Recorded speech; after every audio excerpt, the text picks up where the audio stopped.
നമസ്കാരം. അധ്യാത്മരാമായണം തുടരുന്നു. ഇന്ന് യുദ്ധകാണ്ഡത്തിൽ രാമരാവണ യുദ്ധം എന്ന പംക്തിയാണ് ചൊല്ലാൻ പോകുന്നത്.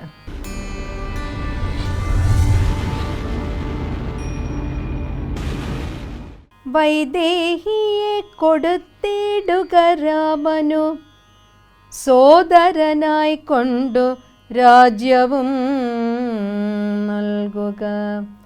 രാമൻ കരുണാകരൻ പുനരെത്രയും നാമിനി കാനനം വാഴ്ക തപസ്സിനായി. മണ്ഡോദരീ വാക്കു കേട്ടു രാവണൻ ചണ്ഡപരാക്രമൻ ചൊന്നാനതു നേരം. പുത്രമിത്രമാതൃ സോദരന്മാരെയും മൃത്യു വരുത്തി ഞാനേകനായി കാനനെ ജീവിച്ചിരിക്കുന്നതും ഭംഗിയല്ലടോ. ഭാവിച്ച വണ്ണം ഭവിക്കയില്ലൊന്നുമേ.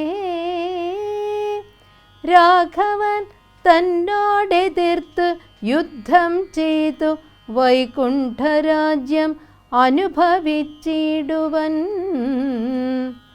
ഇത്തം പറഞ്ഞു യുദ്ധത്തിനൊരുമ്പെട്ടു ബദ്ധമോദം പുറപ്പെട്ടിതു രാവണൻ. ലങ്കാധിപന്നു സഹായമായി വേഗേന സംഖ്യയില്ലാതെ ചതുരംഗസേനയും നീതിമാനാകിയ രാമനും ചൊല്ലിനാൻ. ഞാനിവരോടു പോർ ചെയ്തൊടുക്കിടുവൻ. ആനന്ദമുൾക്കൊണ്ടു കണ്ടുകൊള്ളുകേവരും എന്നരുൾ ചെയ്തു നിശാചരസേനയിൽ ചെന്നു ചാടിയിടിനാനേകനാമീശ്വരൻ. ചാപബാണങ്ങളും കൈക്കൊണ്ടു രാഘവൻ കോപേന ബാണജാലങ്ങൾ തൂകിടിനാൻ. ദേവഗന്ധർവയക്ഷപ്സരോ വൃന്ദവും ദേവമുനീന്ദ്രനാം നാരദനും തഥാ രാഘവൻ തന്നെ സ്തുതിച്ചു തുടങ്ങിനാർ. ജാനകിയെ കുതിച്ചു കാകുലം മുടിച്ചാനൊരു മൂഢൻ മഹാപാപി രാവണൻ. ഇമ്മഹാപാപി ചെയ്തൊരു കർമ്മത്തിനാൽ നമ്മെയും ദുഃഖിക്കുമാറാക്കിനാനിവൻ. സൗര്യാസ്ത്രമേതാൻ ദശാനനൻ അന്നേരം ധൈര്യേണ രാഘവൻ പ്രത്യസ്ത്രമേതേതതും. ശക്തനാകിൽ ഭവാൻ ഖണ്ഡിക്കവേലിതും. വേൽ കൊണ്ടു ലക്ഷ്മണൻ വീണതു കണ്ടുള്ളിൽ മാൽ കൊണ്ടു രാമനും നിന്നു ഭീഷണനായി. മിത്രതനയ സുഷേണ ജഗൽ പ്രാണപുത്രാദികളോടരുൾ ചെയ്തിതാദരാൽ. രക്ഷോവരനെ വധിക്കുന്നതുണ്ടു ഞാൻ. കല്യാണമുൾക്കൊണ്ടു കണ്ടുകൊള്ളുവിൻ നിങ്ങളെല്ലാവരുമിന്ന് മൽക്കര കൗശലം.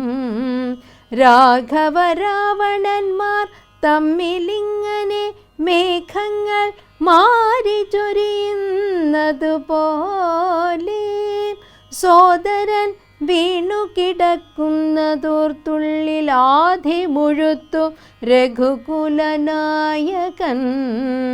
പിന്നെ നിരൂപിച്ചു ചൊന്നാൻ സുഷേണനും മുന്നേ കണക്കെ വിശല്യകരണിയാകുന്ന മരുന്നിന്നു കൊണ്ടുവന്നിടുക എന്നളവേ.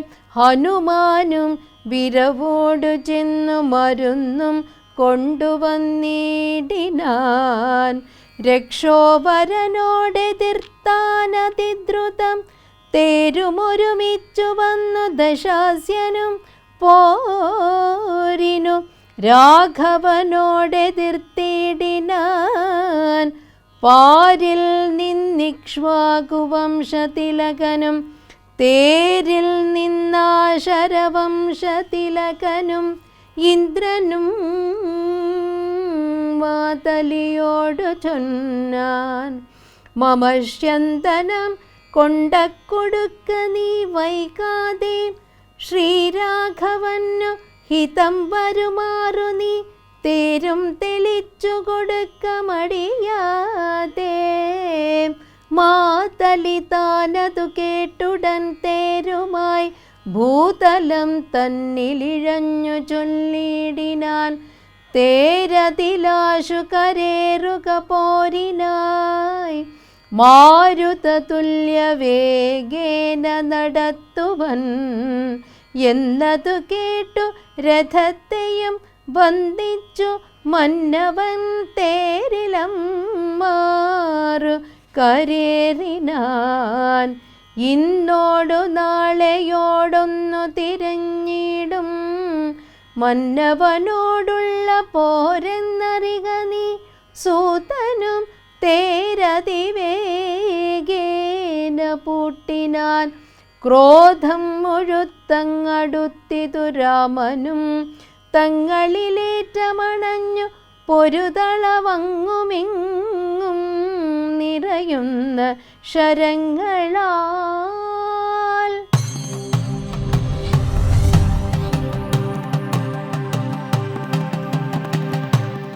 പ്രിയ സജ്ജനങ്ങൾക്ക് രാമായണ മാസത്തിലേക്ക് സ്വാഗതം.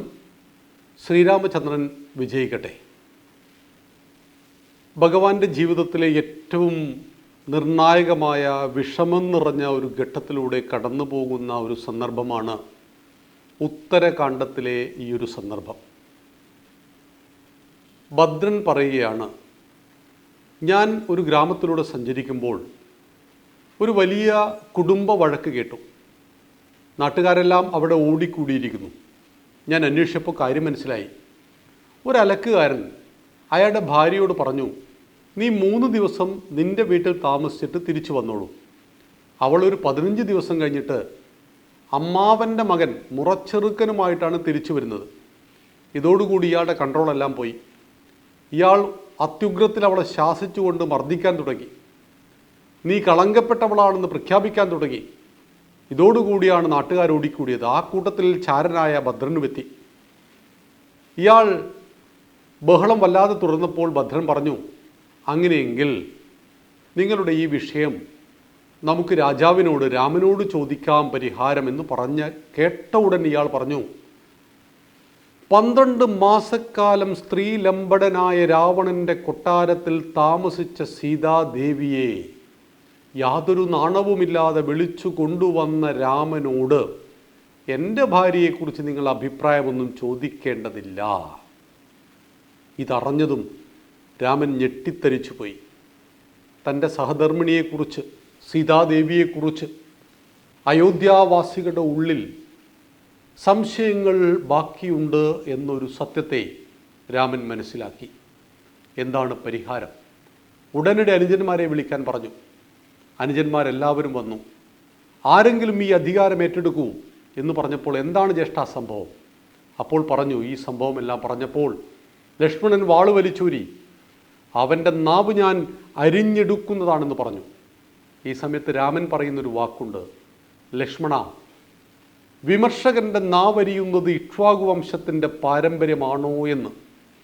രാമനെ ആരാധിക്കുവാൻ അവകാശമുള്ളതുപോലെ തന്നെ രാമനെ വിമർശിക്കുവാനും സ്വാതന്ത്ര്യവും അവകാശവും ഈ അയോധ്യാപുരിയിൽ ഉണ്ടാകണമെന്ന് രാമൻ പറഞ്ഞു. ഇതാണ് ഭാരതത്തിൻ്റെ സവിശേഷത. നമുക്കറിയാം, മറ്റ് പല മതരാജ്യങ്ങളിലും മതത്തെ ചോദ്യം ചെയ്യുന്നത് വധശിക്ഷയ്ക്കർഹമാണ്.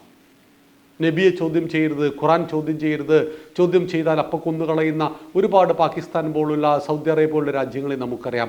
ഇവിടെയാണ് ഒരു നിസ്സാരനായ അലക്കുകാരൻ ആ നാട്ടിലെ മഹാചക്രവർത്തിയെക്കുറിച്ച് ആരോപണം ഉന്നയിക്കുകയാണ്. എന്താണ് ആരോപണം? ഒരു തെളിവുമില്ലാത്ത ആരോപണം. സീതാദേവി 12 മാസം സ്ത്രീലമ്പടനായ രാവണനൊപ്പം കഴിഞ്ഞവളാണ്. അതുകൊണ്ട് അങ്ങനെയുള്ള സീതയെ കൂട്ടിക്കൊണ്ടുവന്ന രാമനോട് എൻ്റെ ഭാര്യ 3 ദിവസം പറഞ്ഞിട്ട് 15 ദിവസമാണ് താമസിച്ചത്, 12 ദിവസമാണ് അധികം താമസിച്ചത്, ഇത് 12 മാസത്തെ ചരിത്രമുണ്ട്, അതുകൊണ്ട് എനിക്ക് അഭിപ്രായം അറിയേണ്ടതില്ലെന്നു പറഞ്ഞതും രാമൻ്റെ ഉള്ളിൽ ധാർമ്മികമായ രാജാവ് ഉണർന്നു.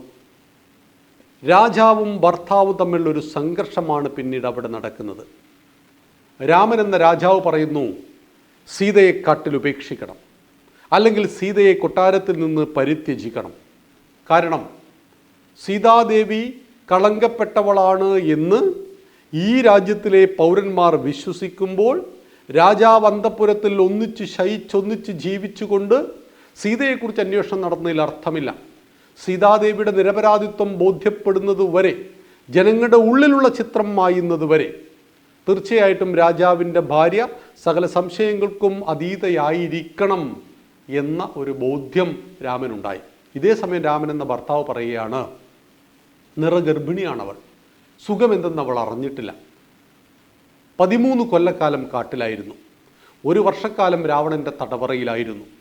ഇന്നൊരു സന്തോഷത്തിൻ്റെ ദിനങ്ങൾ വന്നപ്പോൾ ഞാൻ എൻ്റെ പ്രിയപ്പെട്ട സീതയെ എങ്ങനെ കാട്ടിൽ ഉപേക്ഷിക്കും? രാമ, നീ കേവലം ഒരു മനുഷ്യനെ പോലെ ചിന്തിക്കുകയോ? നീ രാജ്യത്തിൻ്റെ രാജാവാണ്. രാജാവ് രാജ്യത്തിനു വേണ്ടി എന്തിനേയും ഉപേക്ഷിക്കണം. ഭാര്യയെ, മക്കളെ, അച്ഛനെ, അമ്മയെ, സ്വജീവൻ പോലും ഒരു ഭരണാധികാരി രാജ്യത്തിനു വേണ്ടി ഉപേക്ഷിക്കണം. പക്ഷെ മറ്റൊന്നിനു വേണ്ടിയും രാജധർമ്മത്തെ ഉപേക്ഷിക്കരുത്. നിന്റെ ഇക്ഷ്വാകു വംശത്തിലെ, സൂര്യവംശത്തിലെ, രഘുവംശത്തിലെ രാജാക്കന്മാരാരും തന്നെ വ്യക്തിപരമായ കാര്യങ്ങൾക്ക് വേണ്ടി രാഷ്ട്രധർമ്മത്തെ ബലി കഴിച്ചവരല്ല.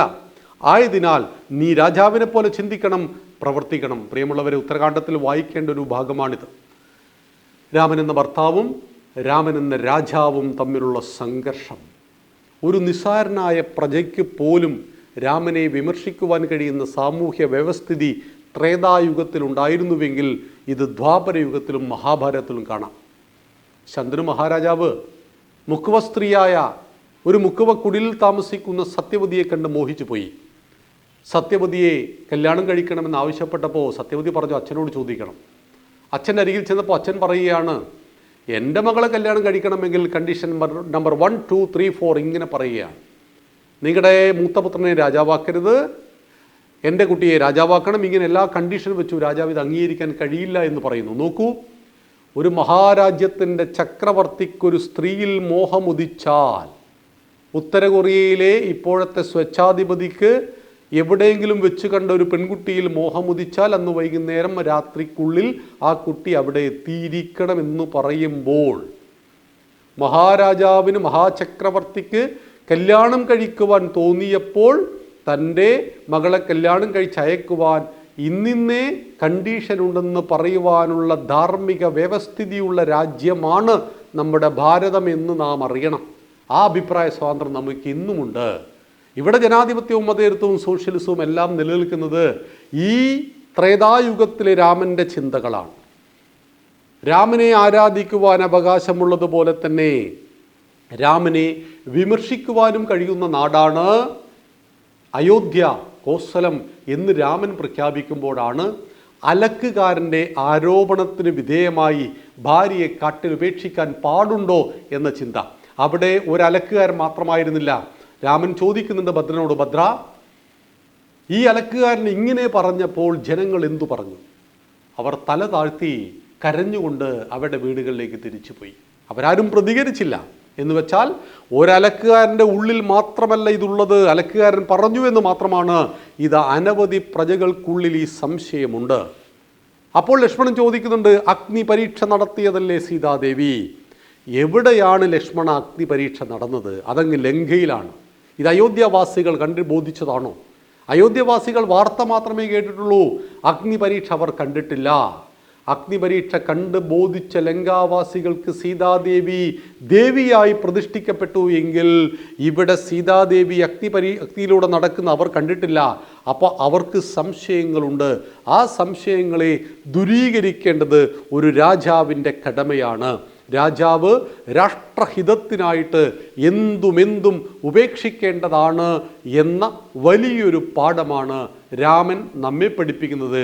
എക്കാലത്തെയും മാതൃകാ ഭരണാധികാരിയാണ് രാമൻ. സ്വന്തം കുടുംബത്തിന് വേണ്ടിയിട്ട് രാജ്യത്തിൻ്റെ സമ്പത്ത് മൊത്തം വിനിയോഗിക്കുന്ന അനേകം ഭരണാധികാരികൾ ഇന്നുമുള്ള നാട്ടിലാണ്. സ്വന്തം ഭാര്യയെപ്പോലും രാഷ്ട്രത്തിന് വേണ്ടി പരിത്യജിക്കുവാൻ, നിറഗർഭിണിയെപ്പോലും രാഷ്ട്രത്തിന് വേണ്ടി പരിത്യജിക്കുവാൻ തയ്യാറാകുന്ന രാമനെക്കുറിച്ച് നമുക്ക് പഠിച്ചുകൊണ്ടേയിരിക്കണം. അന്ന് രാമൻ സീതയ്ക്ക് വേണ്ടി രാജ്യത്തെ ഉപേക്ഷിച്ചിരുന്നുവെങ്കിൽ ആ രാമനെ നമ്മൾ ഇന്ന് പഠിക്കുമായിരുന്നില്ല. മറ്റെന്തിനു വേണ്ടിയും രാജ്യത്തെ ഉപേക്ഷിക്കുവാൻ പാടില്ല എന്ന് എക്കാലത്തും നമ്മെ പഠിപ്പിച്ച ആ ശ്രീരാമചന്ദ്ര മഹാദേവൻ്റെ ജീവിതത്തിലൂടെ യാത്ര നമുക്ക് തുടരാം. നന്ദി, നമസ്കാരം. ശ്രീരാമചന്ദ്രൻ വിജയിക്കട്ടെ.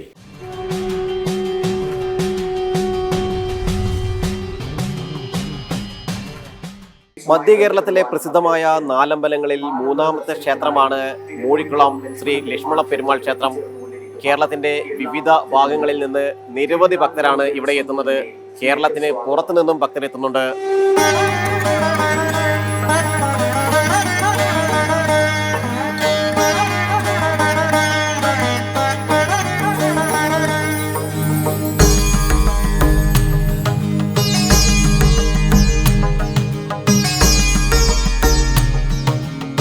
നാലമ്പല ദർശനത്തിൽ തൃപ്രയാർ ശ്രീരാമസ്വാമി ക്ഷേത്രം, കൂടൽമാണിക്യം ഭരതസ്വാമി ക്ഷേത്രം, പായമ്മൽ ശത്രുഘ്ന ക്ഷേത്രം എന്നിവയ്ക്കൊപ്പം മൂഴിക്കുളം ലക്ഷ്മണ പെരുമാൾ ക്ഷേത്രത്തിൽ കൂടി ദർശനം നടത്തുന്നതോടെ രാമായണ മാസത്തിൽ ഭക്തർ അനുഗ്രഹീതരാകും. കർക്കടക മാസത്തിൽ ഉച്ചപൂജയ്ക്ക് മുമ്പ് ദർശനം നടത്തുന്നത് അതിവിശേഷമായി കണക്കാക്കപ്പെടുന്നു. ഭാരതത്തിലെ 108 ദിവ്യദേശങ്ങളിൽപ്പെട്ട ലക്ഷ്മണ പ്രതിഷ്ഠയുള്ള ഏക വൈഷ്ണവ ക്ഷേത്രമാണിത്. ആദിശേഷൻ അവതാരമായ ശ്രീ ലക്ഷ്മണസ്വാമി രാവണപുത്രനായ മേഘനാഥനെ വധിക്കുവാൻ പുറപ്പെടുന്ന ഭാവസങ്കല്പത്തിലാണ് ഇവിടെ പ്രതിഷ്ഠിക്കപ്പെട്ടിട്ടുള്ളത്. ഈ ക്ഷേത്രത്തിന്റെ ഐതിഹ്യം എന്ന് പറഞ്ഞാൽ ലക്ഷ്മണസ്വാമി വനവാസകാലത്ത് ഏകനായി വന്ന തപസ്സിരുന്ന ഒരു സ്ഥലമാണ്. പൂർണ്ണാനദിക്കരയുടെ കരയിൽ ഹരിത മഹർഷി തപസ്സിരുന്ന കാലത്ത് അദ്ദേഹം വിഷ്ണു ദർശനത്തിന് വേണ്ടി തപസ്സിരിക്കുകയും വിഷ്ണു ഭഗവാൻ വന്ന് തിരുമൊഴി അരുളുകയും ചെയ്തു. അതാണ് തിരുമൊഴിക്കളം എന്ന് പറയുന്ന സ്ഥലത്തിന്റെ പേര് പറയുന്നത്. ആദിശേഷനായ ലക്ഷ്മണൻ 14 വർഷം വനവാസകാലത്ത് ഉപവാസമെടുത്തു രാവണപുത്രനായ മേഘനാഥനെ കൊല്ലാൻ വേണ്ടി. ആ മേഘനാഥനെ കൊല്ലാൻ വേണ്ടി തപസ്സെടുത്തത് എങ്ങനെയെന്ന് വെച്ചാൽ ആഹാരമില്ല, ഉറക്കമില്ല, ജലമില്ല. മേഘനാഥനെ കൊതിക്കാനുള്ള ആ ഒരു വേഷത്തിൽ വന്നതുകൊണ്ട് ഇവിടെ ആ ഭാവത്തിലാണ് ഈ നമ്മുടെ ബിംബത്തിനെ രൂപകൽപ്പന ചെയ്തിരുന്നത്. ഗണപതി, ദക്ഷിണാമൂർത്തി, ശ്രീരാമൻ, സീത, ഹനുമാൻ ദേവതകളും ശ്രീലകത്തിന്റെ ഇടനാഴിയിൽ തെക്ക് ദർശനമായി പ്രതിഷ്ഠിക്കപ്പെട്ടിരിക്കുന്നു. നാലമ്പലത്തിൽ യക്ഷി, ശാസ്താവ് എന്നീ പ്രതിഷ്ഠയും നാലമ്പലത്തിന് പുറത്ത് കൃഷ്ണക്ഷേത്രവുമുണ്ട്. അമാനുഷിക രൂപങ്ങൾ എന്നാണ് നമ്മുടെ ഈ നാലമ്പല ക്ഷേത്രത്തിൽ 4 വിഗ്രഹങ്ങളെ പറ്റി പറയുന്നത്. രാമൻ, ഭരതൻ, ശത്രുഘ്നൻ, ലക്ഷ്മണൻ, അങ്ങനെ 4 വിഗ്രഹങ്ങളെ സ്വയം മനസ്സിൽ കെത്തിവെച്ച് അദ്ദേഹം ഉണ്ടാക്കി ദ്വാരകയിൽ വെച്ച് പൂജിക്കുകയും വിഷ്ണു ദർശനത്തിന് വേണ്ടിയാണ് പൂജിച്ചതെന്നും ആ ദ്വാപരയുഗം കഴിഞ്ഞ് കലിയുഗത്തിൽ ദ്വാരക സമുദ്രത്തിൽ പ്രളയം വന്ന സമുദ്രത്തിൽ മുങ്ങിപ്പോവുകയും ശേഷം ഈ വിഗ്രഹങ്ങളെല്ലാം ഈ നദിയിലെ തൃപ്രയാറടുത്ത് നദി ഈ ഒഴുകിപ്പോകുന്ന നദി തൃപ്രയാറടുത്ത് വെച്ച് മുക്കുവന്മാർക്ക് ലഭിച്ചു എന്നാണ് പറയുന്നത്. മുക്കുവന്മാർ അന്നത്തെ ദേശരാജാവായ വാഖയിൽ കൈമൾ എന്ന രാജാവിനെ ഏൽപ്പിക്കുകയും രാജാവ് ആ സമയത്ത് കൊട്ടാര ജ്യോതിഷനോട് ചോദിക്കുകയും ജ്യോതിഷൻ പറഞ്ഞ പ്രകാരം ഈ വിഗ്രഹങ്ങൾക്കെല്ലാം ജീവനുണ്ടെന്നും അമാനുഷികമാണെന്നും ഈ വിഗ്രഹങ്ങളെല്ലാം നദീതലത്തിൽ തന്നെ ക്ഷേത്രം സംരക്ഷിക്കണമെന്നാണ് ജ്യോതിഷം പറഞ്ഞത്. തൽഫലമായിട്ട് അദ്ദേഹം തൃപ്രയാർക്കുള്ള ക്ഷേത്ര സന്നിധി കണ്ടെത്തുകയും ഗൂഢൽമാണിക്യ സന്നിധി കണ്ടെത്തുകയും ശത്രുഘ്നന്റെ സന്നിധി കണ്ടെത്തുകയും അതിനുവേണ്ടി അവിടെ ക്ഷേത്രം നിർമ്മിക്കാൻ വേണ്ടിയുള്ള ആലോചന ഉണ്ടായി എന്ന് പറയപ്പെടുന്നു. എന്നാൽ ലക്ഷ്മണസ്വാമിയുടെ വിഗ്രഹത്തിൽ പ്രതിഷ്ഠിക്കാൻ വേണ്ടി ഒരു സന്നിധി കണ്ടെത്താൻ പറ്റിയില്ല എന്നാണ് അത് പറയുന്നത്.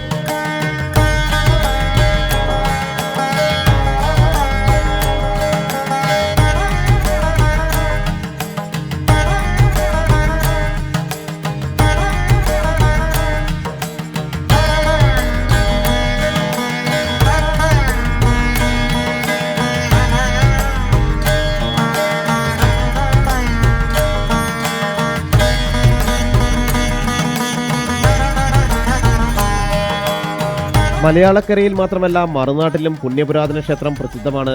തമിഴ്നാട്, കർണാടക, ആന്ധ്ര എന്നിവിടങ്ങളിൽ നിന്നുള്ള വൈഷ്ണവ ഭക്തരും ദർശനത്തിനെത്താറുണ്ട്. മറ്റു സംസ്ഥാനങ്ങളിൽ താമസിക്കുന്ന മലയാളികളും ക്ഷേത്രത്തെയും മഹത്തായ ചരിത്രത്തെയും കുറിച്ചറിഞ്ഞ് അനുഗ്രഹം തേടിയെത്താറുണ്ട്. രാവിലെ തൃപ്രയാർ അമ്പലവും കൂടൽമാണിക്യം ഭരതസ്വാമിയും കണ്ട് ഇവിടെ ലക്ഷ്മണസ്വാമിയെ കാണാൻ വന്നിരിക്കുകയാണ്. ഇനി ഞങ്ങൾക്ക് കാണാനുള്ളത് ശത്രുഘ്ന സ്വാമിയും കൂടിയാണ്. ഇതാണ് ഇതൊരു നല്ലൊരു പരിപാടി. ഇങ്ങനെ അമ്പലങ്ങളെ പറ്റി അറിയിച്ച് ജനം ചെയ്യുന്ന ഒരു പരിപാടി ഞങ്ങൾ വളരെയധികം സന്തുഷ്ടമുള്ളതാണ്. ഞങ്ങളൊരു 50 പേരാണ് വന്നിരിക്കുന്നത്. അതിൻ്റെ ഒരു ബാഗിൻ്റെ പ്രവർത്തകരാണ്, അവിടെ സമന്വയ ബാഗിൻ്റെ. ഞങ്ങൾ അവിടെ നിന്ന് പുറപ്പെട്ടു, ഇവിടുന്ന് ട്രെയിൻ മാർഗം വന്നു, ഇവിടുന്ന് ബസ് പിടിച്ചുകൊണ്ട് ഞങ്ങൾ ഇതൊക്കെ ദർശനമൊക്കെ നടത്തി നാളെ ബാക്കി തിരുവനന്തപുരത്തിലെ 4-5 അമ്പലങ്ങളിൽ നടത്തി തിരികെ പോകുന്നത്. ക്ഷേത്രത്തിന്റെ ഐതിഹ്യമനുസരിച്ച് പുറയാറിന്റെ തീരം ഹരിതമഹർഷിയുടെ ഭൂമിയായാണ് കണക്കാക്കപ്പെടുന്നത്. മഹാവിഷ്ണു ദർശനം നൽകി തിരുമൊഴി നൽകിയ തപോഭൂമിയാണ് തിരുമൊഴിക്കുളമെന്ന തിരുമൂഴിക്കുളമെന്നും ഐതിഹ്യമുണ്ട്. വനവാസകാലത്ത് ചതുരംഗപ്പടയോടുകൂടി ഭരതൻ ശ്രീരാമനെ കാണാനെത്തുമ്പോൾ തങ്ങളെ വധിച്ച് അയോധ്യ കൈക്കലാക്കാൻ വന്നതാണെന്ന സംശയത്തിൽ ലക്ഷ്മണൻ യുദ്ധത്തിന് തയ്യാറെടുക്കുകയും എന്നാൽ കരുതിയതിന് വിപരീതമായി ശ്രീരാമവാദങ്ങളിൽ നമസ്കരിച്ച് രാജ്യഭാരം തിരിച്ചേൽക്കണമെന്ന് ഭരതൻ അപേക്ഷിക്കുന്നത് കണ്ട് പശ്ചാത്താപ ഭാരത്താൽ പാപശാന്തിക്കായി പുറയാറിന്റെ തീരത്ത് ഹരിതമഹർഷിയുടെ തപോഭൂമിയിൽ മഹാവിഷ്ണു പ്രത്യക്ഷപ്പെട്ട സ്ഥലത്തെത്തി തപസ്സനുഷ്ഠിക്കുകയും വിഷ്ണു സങ്കല്പത്തിൽ ക്ഷേത്രം പണിയുകയും ലക്ഷ്മണൻ പണിയെഴുപ്പിച്ച ക്ഷേത്രം ലക്ഷ്മണ ക്ഷേത്രമായി മാറിയെന്നും ഐതിഹ്യമുണ്ട്. കർക്കിടക മാസകാലത്ത് 4:30 തുറക്കും. 4:30 തുറന്നിട്ട് 2 മണിക്ക് അടയ്ക്കും. വൈകിട്ട് 4:30 തുറക്കും, 9 മണിക്ക് അടയ്ക്കും. സാധാരണ ശനി ഞായർ ഒഴികെ എല്ലാ ദിവസങ്ങളിലും. ശനിയാഴ്ച 4:30 തന്നെ തുറക്കും, 2 മണിക്ക് അടയ്ക്കും. ഒറ്റപ്പം, പാൽപ്പായസം, കുടുംബാർച്ചന, ഗോശാല കൃഷ്ണന് തൊട്ടിൽ ചരട് ജപം, ഇതൊക്കെയാണ് പ്രധാന വഴിപാടുകൾ. തുടങ്ങുന്നത് രാമനെയാണ്, തൃപ്രയാരപ്പനെയാണ് ആദ്യം തുടങ്ങേണ്ടത്. തൃപ്രയാർ കഴിഞ്ഞ് കൂടൽമാണിക്യം, ഭരതൻ, ലക്ഷ്മണൻ, ഇവിടെ തിരുമൂഴിക്കുളം, പിന്നെ ലാസ്റ്റ് പായമ്മൽ. 1790-ലെ ടിപ്പുവിന്റെ പടയോട്ടകാലത്ത് ക്ഷേത്രം കൊള്ളയടിക്കപ്പെടുകയും വിഗ്രഹങ്ങൾ തകർക്കപ്പെടുകയും ചെയ്തിരുന്നു. 5 ഏക്കറോളം വിസ്തൃതിയിൽ 4 ഗോപുരത്തോടു കൂടിയതും ശില്പചാതുര്യവുമുള്ള വട്ടശ്രീകോവിലും ഇവിടത്തെ പ്രത്യേകതയാണ്. ഭക്തർക്ക് മേൽ ഇന്നും അനുഗ്രഹങ്ങൾ ചൊരിയുകയാണ് മൂഴിക്കുളം ശ്രീ ലക്ഷ്മണ പെരുമാൾ ക്ഷേത്രം. ലക്ഷ്മണസ്വാമി ഏകനായി വന്ന ക്ഷേത്രം മലയാള തിരുപ്പതികളിൽ ഒരു ക്ഷേത്രമായി കൂടിയാണ് തിരുമൂഴിക്കുളം ശ്രീ ലക്ഷ്മണസ്വാമി ക്ഷേത്രത്തെ വിശ്വാസികൾ കാണുന്നത്.